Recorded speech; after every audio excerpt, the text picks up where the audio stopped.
LP 901/23, take 1. Edited.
Good evening and a warm welcome to a very special edition of the Krypton Factor. This is the programme that sets out each year to find a super person. But as you've just seen, we've got a lineup of 4 supermen tonight. Men who have tackled and conquered some of the toughest challenges this world can offer. And to do that, they've got to be highly competitive people. And so the next half hour, when they battle it out through 5 tough rounds, should be quite something. We look for all-round ability, so let's test our 4 intrepid contestants now with mental agility. Now, to set their records, they've travelled all around the world, so we've used the theme for this round, destinations, only we want return destinations. Let me explain that to you, contestants. In a few moments, through the headphones that you'll be wearing, you'll hear a series of destinations that can be reached by some form of transport. For instance, if it's by aeroplane, you might hear the route London, Bombay, Singapore, Sydney. All we want is the return journey. Sydney, Singapore, Bombay, London. Okay, would you put your headphones on now, please? This is a knockout round. If you make a mistake, you're eliminated, but we carry on increasing the destinations until there is just one survivor. So are you all ready and settled? Then we shall start with an air journey and just 3 destinations, beginning with Robin Knox-Johnston. London, Montreal, Vancouver. Vancouver, Montreal, London. That is right. We move on to Ranulph Fiennes. London, Caracas, Lima. Lima, Caracas, London. Also correct. Now Chris Bonington. London, Lisbon, Dakar. Dakar, Lisbon, London. Correct. Don Cameron. London, Tehran, Bombay. Bombay, Tehran, London. Correct, and indeed an all-correct round, so we move on now to 4 destinations by sea this time, beginning with yachtsman Robin Knox-Johnston. Southampton, Tangier, Tunis, Beirut. Beirut, Tunis, Tangier, Southampton. That is correct. Ranulph Fiennes. Liverpool, Halifax, Miami, Panama. Panama, Miami, Halifax, London. No, you're wrong on the last one. It was Liverpool was the last one, so sorry you're eliminated there. Chris Bonington. Glasgow, Bergen, Helsinki, Leningrad. Leningrad, Helsinki, Bergen, Glasgow. That is correct. Don Cameron. Dublin, Georgetown, Salvador, Montevideo.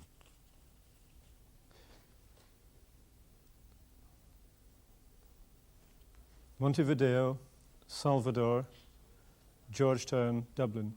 That is right. So 3 of you survived that round. As we go on now to 5 destinations by train, starting with Robin Knox-Johnston. Kiev, Leningrad, Moscow, Omsk, Vladivostok.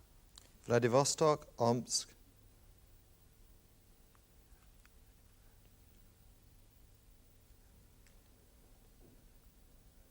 Moscow, Leningrad, Kiev. Some time coming, but it was absolutely right. We move on to Chris Bonington. Halifax, Quebec, Ottawa, Winnipeg, Calgary. Calgary, Winnipeg, Ottawa,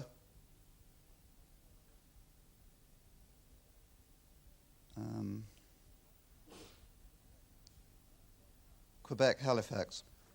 Again, sometime coming. Again, absolutely right. Well done. And Don Cameron. Lima, La Paz, Cordoba, Rosario, Buenos Aires.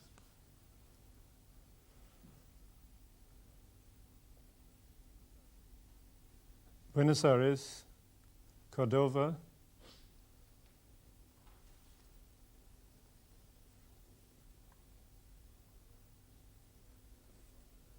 I can, in fact, stop you there before you go any further because you're wrong with the second one. It's Buenos Aires, Rosario, Cordoba, La Paz and Lima. So you're eliminated. 2 of you survive, though, to go on to car journeys. 6 of them here, starting with Robin Knox-Johnston. Omaha, Kansas City, Wichita, Tulsa, Dallas, Houston. Houston, Dallas, Tulsa, Wichita, Kansas City, Omaha. Absolutely right. So the pressure now on Chris Bonington. Antwerp, Brussels, Nancy, Lyon, Grenoble, Nice. Nice, Grenoble, Nancy. No, let me stop you there because you went wrong on the third one. It should have been Nice, Grenoble, Lyon, Nancy, Brussels and Antwerp. So you're eliminated, which means, of course, that Robin Knox-Johnston wins the round outright and gets the maximum 10 points. In second place was Chris Bonington, who gets 6 points. Then came Don Cameron, 4 points for him. And in fourth place, Ranulph Fiennes with 2 points. So there we are, the situation after one round. The early leader with 10 points, round-the-world yachtsman Robin Knox-Johnston.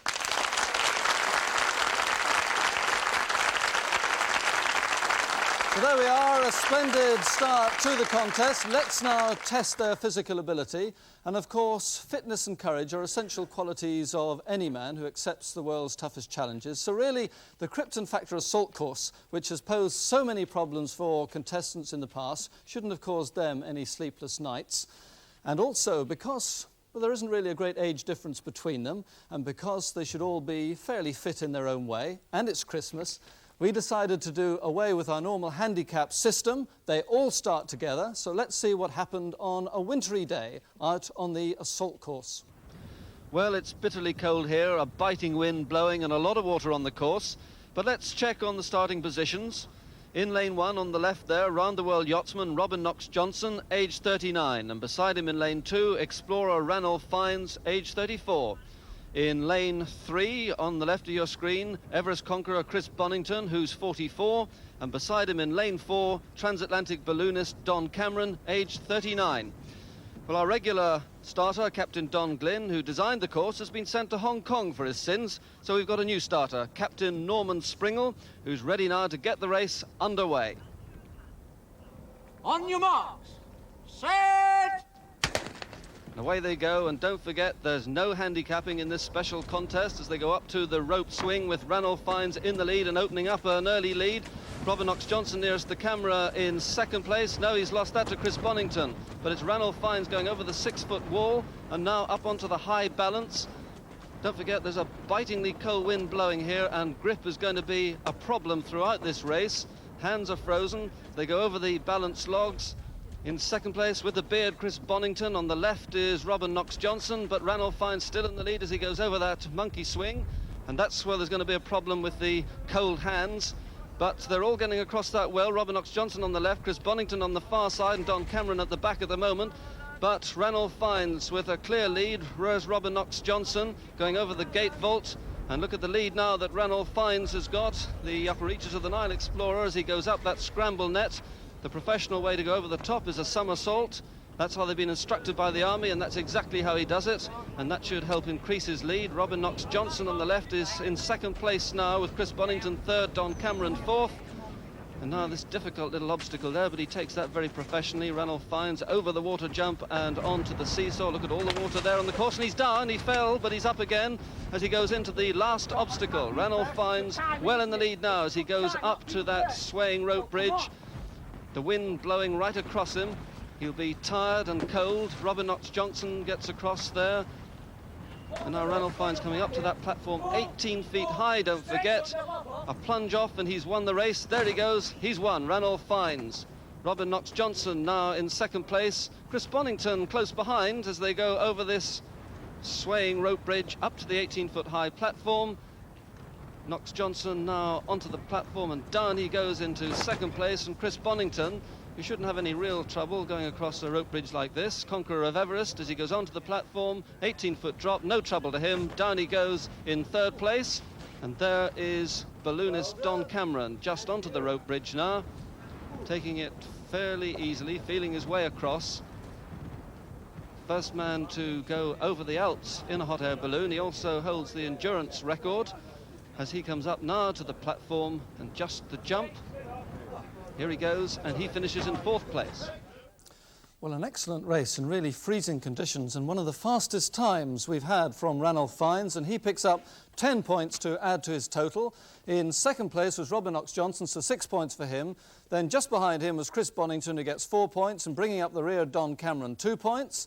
And so after 2 rounds, there is the situation. Ranulph Fiennes has jumped from fourth place to second place with 12 points, but still the leader with 16 points. Round the world yachtsman, Robin Knox-Johnston. And so straight on to the intelligence section. I've already said that fitness and courage are essential ingredients of record breakers like these. But so too is the art of raising money, because it costs £50,000 to take an expedition up Everest, or indeed to sail a yacht single-handed round the world. So they've got to have the ability to make a pound, and that's exactly what we're going to ask them to do now. So contestants, would you step down now behind your benches, and there you can see 5 different shaped pieces. When they're assembled correctly, they will form the symbol for a pound sterling. So if you've got that, you've now got 2 minutes to make yourself a pound, starting now. Now, in all these assembly tests, there's always one extra tricky piece, and this time it's an interlocking section that fits in halfway up that pound symbol. Chris Bonington there completing the bottom section. Now in Don Cameron's left hand there is that vital piece. It fits in between the top and middle section, as he's just finding out. Robin Knox-Johnston also completed the bottom section correctly. Ranulph Fiennes has that completely wrong. That piece fits at the bottom there, completes the circle. And Don Cameron looks as though he's found out where that little piece goes. He has indeed, and he has finished first, and that indeed is a very fast time for Don Cameron. Very good performance from him. Robin Knox-Johnston with a few problems there. Just reminding himself of the pound shape. Chris Bonington almost there, I think. He just has to fit in that interlocking section. Ranulph Fiennes has that completely the wrong way round. And it looks like, no, he's still got a few problems there, Robin Knox-Johnston. And Chris Bonington has finished. Chris Bonington in second place, relieved but happy with himself. And Ranulph Fiennes still can't find out where that little section goes, but Robin Knox-Johnston can, and he's going to finish coming up to the buzzer. Well, if at least 3 of you can make pounds that quickly in real life, you'll be doing all right. Fastest to finish there was Don Cameron, so you get 10 points, Don. Second fastest was Chris Bonington, 6 points for you. Then came Robin Knox-Johnston, just beating the buzzer, who gets 4 points. And failing to finish, Ranulph Fiennes, 2 points. Let's feed those points now into the scoreboard. And there we've got a closing situation all the time. In fact, we've got Don Cameron and Chris Bonington sharing second place with 16 points, and still hanging on to his lead with 20 points is yachtsman Robin Knox-Johnston. On then to round 4, the observation test. Little explanation needed. Coming up now, a film clip, which I know everyone's going to enjoy, but the test is to remember it, because we're going to ask questions on what was seen and heard. We will also have an identity parade when everyone will have to spot someone who was in the film. So contestants, would you now turn round very quickly and face your screens, because coming up now is the clip of film. Here it is. The Gannett transaction is in jeopardy because New York seems to feel I no longer have the power to control the situation. So I have sent word that I will give them a demonstration, a sign, to show that I am still in control, that France is still a viable territory. What I want from you are suggestions. I have an idea. All right. Would you ask your secretary to bring in the morning paper? Miss Legree, would you bring in the morning paper, please? Right away, sir.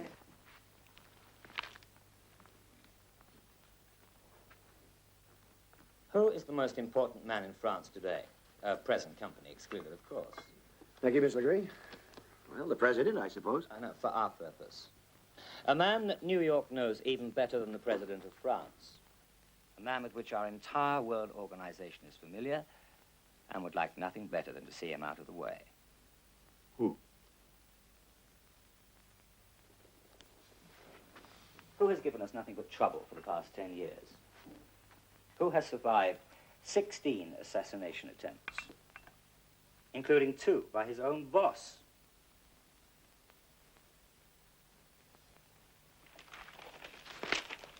Clouseau. You want to impress New York? Eliminate Clouseau.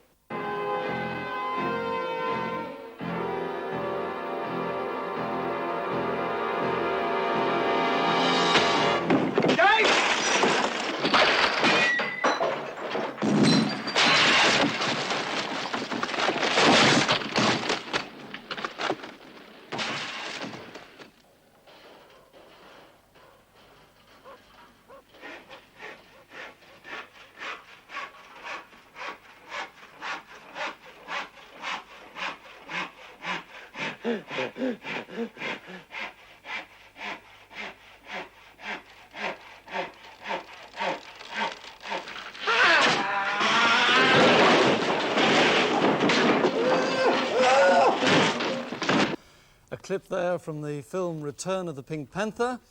Coming up now, your 3 questions each, starting with you, Robin Knox-Johnston, an either-or question first.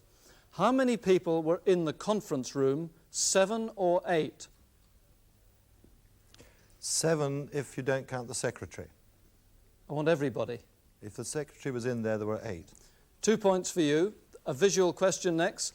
How many people were smoking at the conference? Must have an answer. 1. Correct. Another 2 points.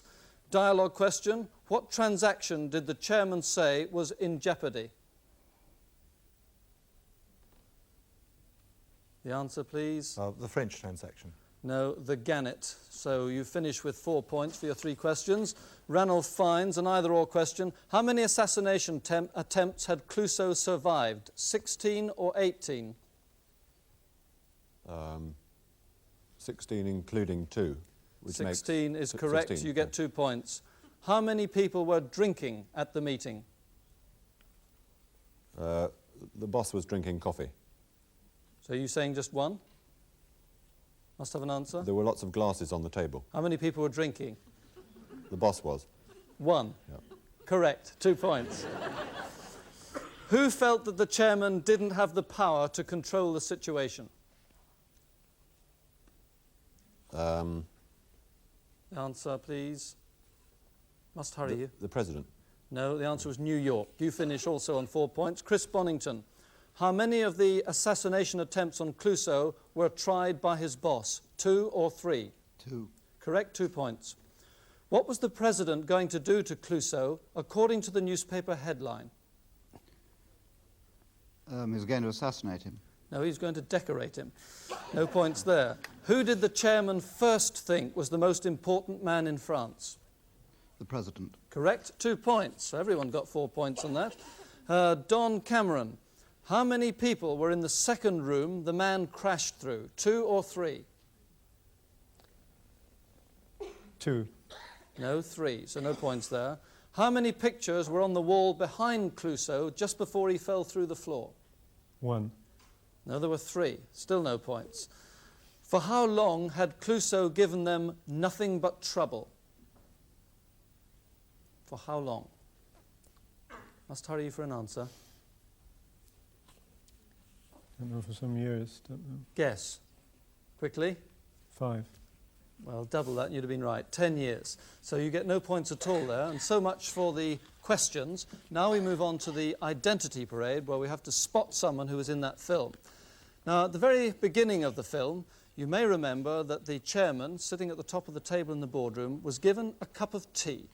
What we want our contestants to do is to spot the man who handed over that cup of tea. We have 9 men in our lineup. One of them was the man in the film who handed over the cup of tea to the chairman in the boardroom. There's the lineup, the long and the short of it, varying sizes, going up from number 1 to number 9, a very tall man. So if you can remember whether he was a tall man or a short man, you're halfway there, and he's somewhere in that lineup. And as an extra clue, they're all wearing different suits, but the man who was in the film is wearing the suit now that he had on in the film. Don't forget, it was the very beginning of the film. He handed over a cup of tea to the boss at the top of the table.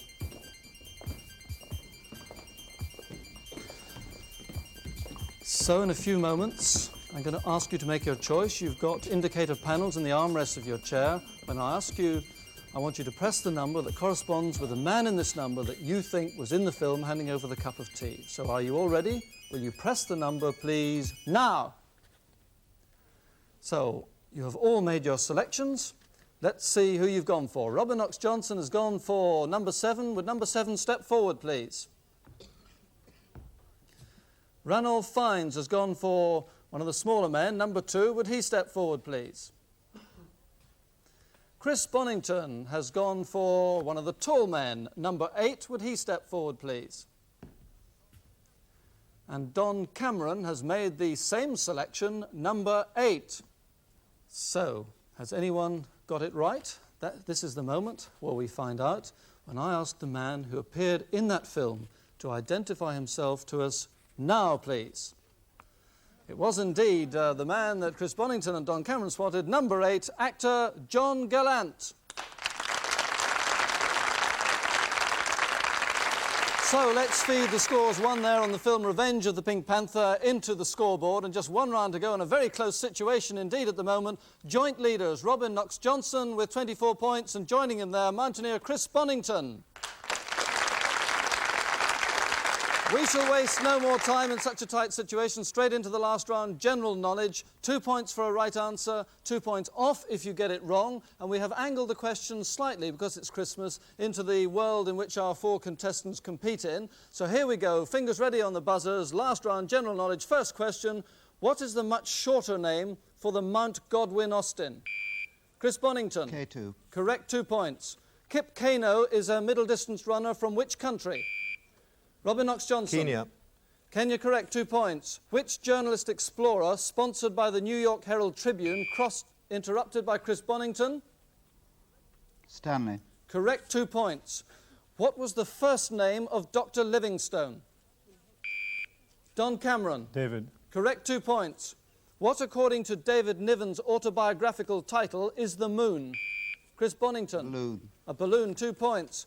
What was the name of the balloon in which Ed Yost made an abortive transatlantic attempt? Don Cameron. Silver Fox. Correct, 2 points. What is the correct term for a fox's burrow? Ranulph Fiennes. Hide. You got that wrong, you lose 2 points. Earth was the word. Which woman beat the record this year for a circumnavigation of the Earth? Ranulph Fiennes. Naomi begins with J. James. Correct, 2 points. What is the nationality of Naomi Vemura, who made the longest ever, interrupted by Japanese. Chris Bonington? Sorry? Japanese. Correct, 2 points. The Japanese don't care to, the Chinese wouldn't dare to, what? Answer, go out in the midday sun. The Sunday Times awarded which trophy for the first non-stop solo circumnavigation, interrupted by Robin Knox-Johnston? Golden Globe. Is correct, you should know you won it. So it's 2 points for you. In which of the globe's oceans are the Royal Geographical Society islands? Ranulph Fiennes. In the ocean, about halfway up and just east Which of ocean? Greenland. Which ocean? The ocean just to the east of Greenland. No, I've got to have Arctic, you lose 2 points. Who led the 1968 British Trans-Arctic expedition? Ranulph Fiennes. Wally Herbert. Correct, 2 points. The South Sandwich Islands are in which ocean? Chris Bonington. Pacific. Wrong, the Atlantic, lose 2 points. Who skippered the Atlantic crossing balloon, the Double Eagle II? Robin Knox-Johnston. Abruzzo. Correct, 2 points. Ben Nevis and Snowdon are 2 of the mountains in the Three Peaks run. What's the other? Scawfell. Chris Bonington. Scawfell. Correct, 2 points. Which Guyana jungle peak was scaled in 1973 interrupted by Chris Bonington? Roraima. Correct 2 points. Roraima's Plateau inspired a novel by Conan Doyle, interrupted by Ranulph Fiennes. Lost World. Correct 2 points. Which is the only national soccer team to have won the World Cup 3 times? Ranulph Fiennes. Argentina. The buzzer's gone, but you can answer. Argentina. Wrong, it was Brazil. You lose 2 points. But it is the end of the contest, so let's check now on the final situation. And there we have in second place Robin Knox-Johnston with 30 points, but pulling away in the last round to win with a Krypton Factor of 34 points, the conqueror of Everest, Chris Bonington.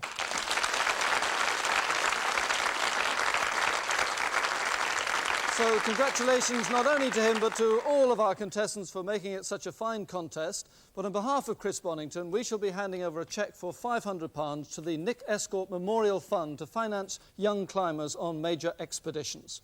So once again, our thanks to the contestants. Good luck to you in all your future ventures. As for the Krypton Factor, well, we shall be back in the new year to find another Superman or woman. And if you think you could take on our 5 tests, well, why don't you send for an application form to the Krypton Factor, Granada Television, Manchester 3. The Krypton Factor, Granada Television, Manchester 3.